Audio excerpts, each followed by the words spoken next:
全部壊しましょう。波動弾。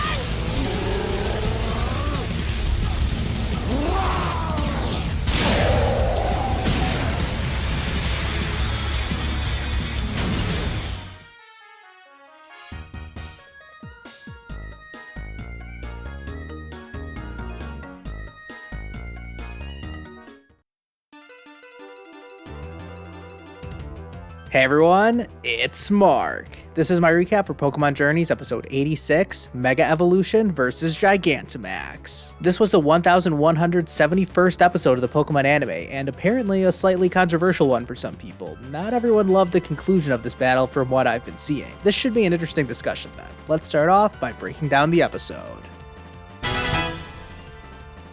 The episode picks up right where we left off, with Lucario and Machamp closing in on one another. Lucario transfers the reversal power from its hands to its feet, which I didn't even know was possible, but it was a clever way to land a hit on Machamp. Ash takes this small victory and decides to recall Lucario for now. It had been battling for a while and taking a ton of damage, but neither trainer has lost a Pokemon yet. Ash sends out Sirfetch'd for the first time in this battle, and I really liked Go's line here saying that he expected Ash to use Dragonite. Even Go knows that Dragon is OP.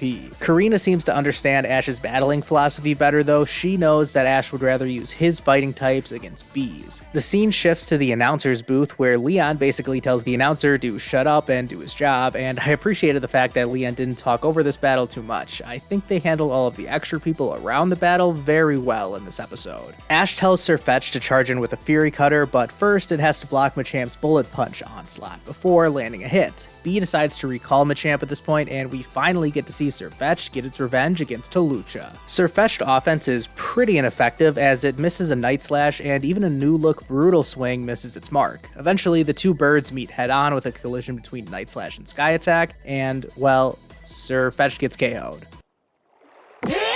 Yeah, I know. Really? I mean, Sirfetch'd wasn't useless in this battle, but that was underwhelming. Let's keep this battle moving though, as Ash sends out Pikachu next, a good type matchup against Hawlucha. What happens next is one of the weirdest strategies I've ever seen Ash pull off in a battle. He tells Pikachu to plant itself into the ground using Iron Tail, and then it uses Quick Attack to create this ultrasonic shield. What is even happening right now? Somehow this deflects another Sky Attack attempt from Hawlucha, and both Pokemon are struggling now. B is amused but also impressed by Ash's unique, unpredictable battling tactics, and then Pikachu is able to land a super effective Thunderbolt as Hawlucha charges in for a high jump kick, knocking it out. Alright, now we're down to 2 Pokemon each. Big respect to B's Hawlucha for the fight that it put up though. We're now back to the initial matchup of this battle, Pikachu versus Grapploct. After Pikachu lands a hit with Quick Attack, Octolock is applied and Pikachu is immediately screwed.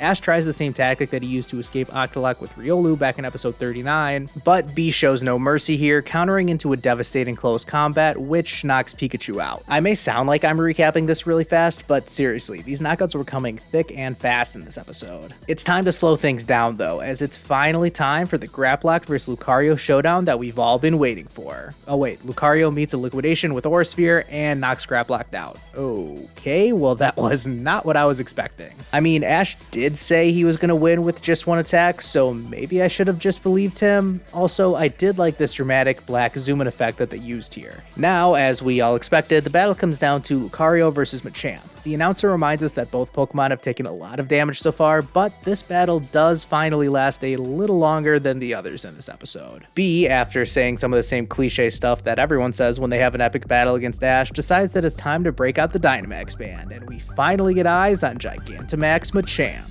Things are really picking up here, and the music is building up for an epic Mega Evolution. And we cut to a commercial. Oh, for fuck's sake, this was such a buzzkill. Anyways, now it's time for Ash and Lucario to finally Mega Evolve, and this was very cool to finally see happen. It's been a long time coming. Their Aura Sphere is now massive, and you can even see the extra aura flying around all over the place. Aura Sphere does get countered by Machamp's Max Steel Spike, and then a Max Strike stops Lucario in its tracks. Lucario is able to recover and land a hit with Force Palm, but then B decides to activate the Bond Phenomenon. Okay, not really, but she does call for G-Max Chi Strike, and this looks absolutely devastating. Karina comments that this move is basically B's strongest, and Lucario just tries to block it the best it can. It actually succeeds in doing so, much to B's shock, and now Lucario is on the offensive, climbing up Machamp's body and landing an Aura Sphere straight to the face. This is enough to take Gigantamax Machamp down, but it's not out just yet. Karina says that the battle's not over yet, and Machamp is back to its regular form, although it's still carrying the boost it got from using the Max moves. Just to recap, it should have gotten a defense boost from Max Steel Spike and a speed boost from Max Strike, but in all honesty, I think the only one the anime really highlights is the boosted critical hit rate that it gets from using G-Max Chi Strike. Both sides charge in for the final exchange, and Machamp's Bullet Punch is met by another Force Palm, but this time Ash is doing a little Bond Phenomenon-esque action, and although this wasn't actually the Bond Phenomenon, it was very likely a way of Ash and Lucario using their Aura connection to boost their power. This causes Lucario to surpass its own limits, and this Force Palm turns into a Steel Beam of all things, landing a direct hit on Machamp and finally knocking it out, winning Ash the battle. Wow, what an ending. Ash ranks up to 36th overall, which is a little higher than I was expecting, but he's still got a few more battles to go before he can reach the Master Class. Go and Karina are both very impressed by Ash's victory, and Leon leads the stadium in a round of applause for both trainers. The episode ends later that evening in an empty Stow-on-Side stadium, and Ash is talking about how Leon watched their battle, but B claims that they should really only be meeting Leon on the battlefield, which was absolutely hilarious to me since we're only 4 episodes removed from Ash meeting Leon at a Bake-Off of all things. I guess that was kind of a battlefield. Anyways, B finally acknowledges Ash, even calling him by his name, and hoping to battle him again one day. I think this will be the last time we see these two battle, but I guess we'll have to wait and see, as the episode ends with another dramatic look at the known trainers ranked above Ash.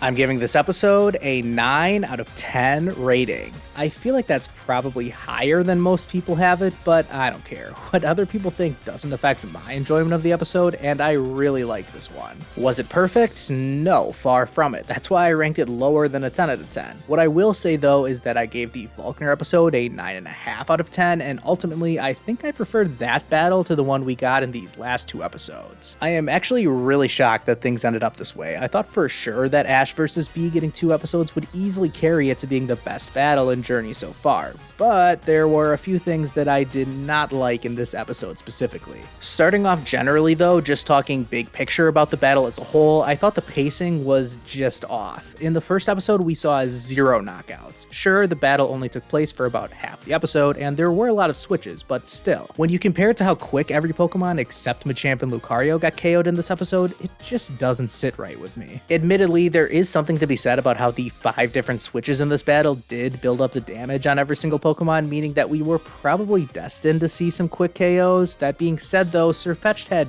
no damage at all when it entered the battle, but it got KO'd real quick. Like I said before, I don't actually mind Sirfetch'd's defeat too much. Sure, I would have liked to see it do better, but clearly it just was not meant to be the star of this battle, and like I also said before, one of the underrated stars of this battle was B's Hawlucha. I think we all underestimated just how strong this thing is, and considering we never actually saw it get knocked out in their previous battle, who were we to say that it should have gone down easier this time around? The much bigger letdown for me was the conclusion to Lucario and Grapplock's rivalry. This was like the central part of Ash and B's rivalry, and it was just brushed aside in one hit. That was kind of a baffling decision to me.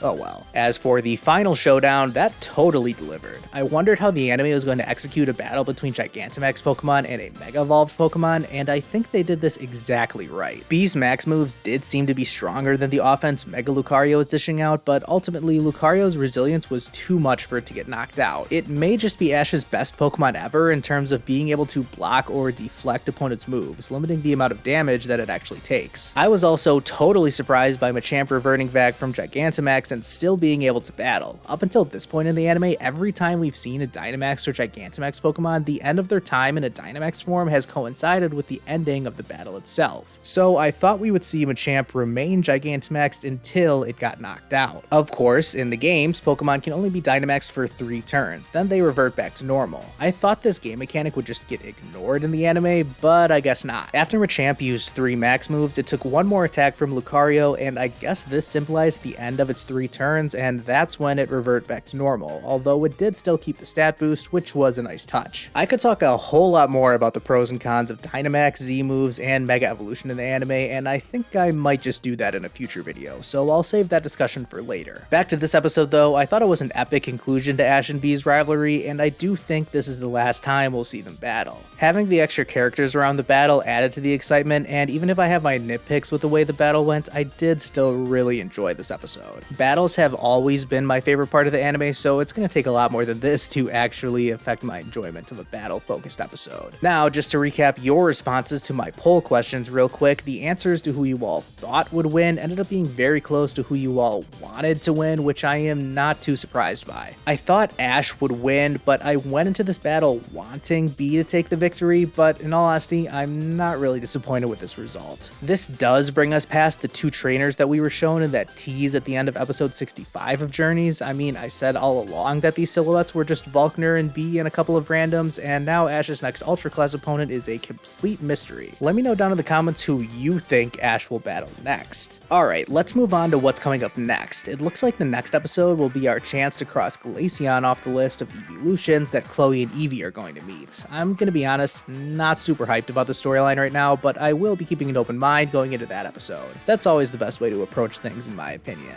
I was amused by the title for the next episode being the Ice Queen and Glacia, with Glacia being Glaceon's Japanese name, just because it made me think of a certain Ice Queen whose name is Glacia. Oh yeah, there was also a special preview trailer for the upcoming winter special. There's a lot to talk about with this one, so I'm just gonna make another video breaking down everything that happened in that preview. Make sure you hit subscribe so you don't miss that one, and be sure to drop a like on this video if you haven't already. Thank you all so much for watching, and I'll see you guys next time.